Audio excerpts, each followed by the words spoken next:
কতকাল দেখবি রে তুই আমার চোখের জল। ওরে তিস্তা ওরে তোর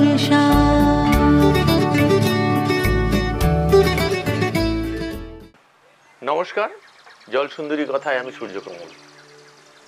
অ্যাকচুয়ালি যে বিষয় নিয়ে আমরা তুলছি, শনিবার আমরা আপনাদের কাছে উপস্থাপন হচ্ছি, সেটা হচ্ছে যে স্ট্রেস করিডোর। এর মধ্যে আজকে যার কাছে নিয়ে যাব তিনি হচ্ছে ডিপি রায় বা দেবপ্রসাদ রায়, প্রাক্তন সাংসদ এবং একদিকে আবার উনি রাজনৈতিক একজন নেতৃত্ব বটে।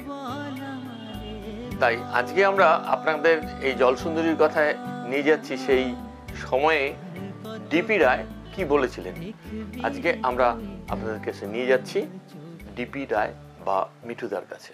জলপাইগুড়ি শহরের উপকণ্ঠ দিয়ে হওয়ার পরিকল্পনা ছিল, কিন্তু এখন শোনা যাচ্ছে যে এটা শিলিগুড়ির সেবক হয়ে যাবে, মানে করা হচ্ছে। এ সম্পর্কে আপনার কাছে কোনো তথ্য যদি থাকে?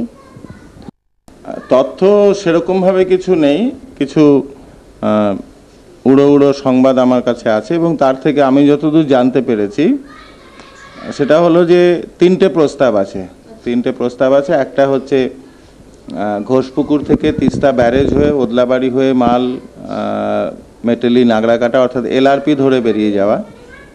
আরেকটা হচ্ছে জলপাইগুড়ি তিস্তা ব্রিজ পেরিয়ে ময়নাগুড়ি ধূপগুড়ি গয়ারকাটা দিয়ে যাওয়া। আরেকটা হচ্ছে জলপাইগুড়ি ময়নাগুড়ি ধূপগুড়ি ফালাকাটা শিলতোরসা ব্রিজ হয়ে সেই পুরনো পথে যাওয়া। তার মধ্যে কোনটি চূড়ান্ত হয়েছে সেটা আমার জানা নেই। আর উপকণ্ঠ দিয়ে যদি নাও যায়, রাস্তাটা জেলার উপর দিয়ে তো যাবেই। হ্যাঁ, নিশ্চয়ই। মালবাজার, মেটেলি, নাগরাকাটা, বীরপাড়া এরা তো জলপাইগুড়ি বাইরে নয়, জেলার উপর দিয়ে তো যাবেই। সেবকের উপর দিয়ে যায়, তাহলে আমাদের জিওলজিক্যাল ব্যালেন্স সেটা ডিস্টার্ব হওয়ার সম্ভাবনা আছে। ওই জন্যই পূর্ব পরিকল্পনা নেওয়া হয়েছিল। তো এই সম্পর্কে আপনার যদি কিছু বলার থাকে। না, তোমার বোধহয় জানা আছে যে একটা প্রস্তাব ছিল সংকোষ ক্যানেল, সংকোষ খাল। সেই প্রস্তাবটা দিল্লির পরিবেশ দপ্তর, যেটাকে পর্যাবরণ মন্ত্রণালয় বলা হয় অথবা মিনিস্ট্রি অফ এনভায়রনমেন্ট, তারা কিন্তু মঞ্জুরি দেয়নি বলে সেই পরিকল্পনাটা বাতিল করতে হয়েছে। সুতরাং এই পরিকল্পনাটাও কিন্তু পরিবেশ দপ্তর থেকে পাশ করিয়ে আনতে হবে।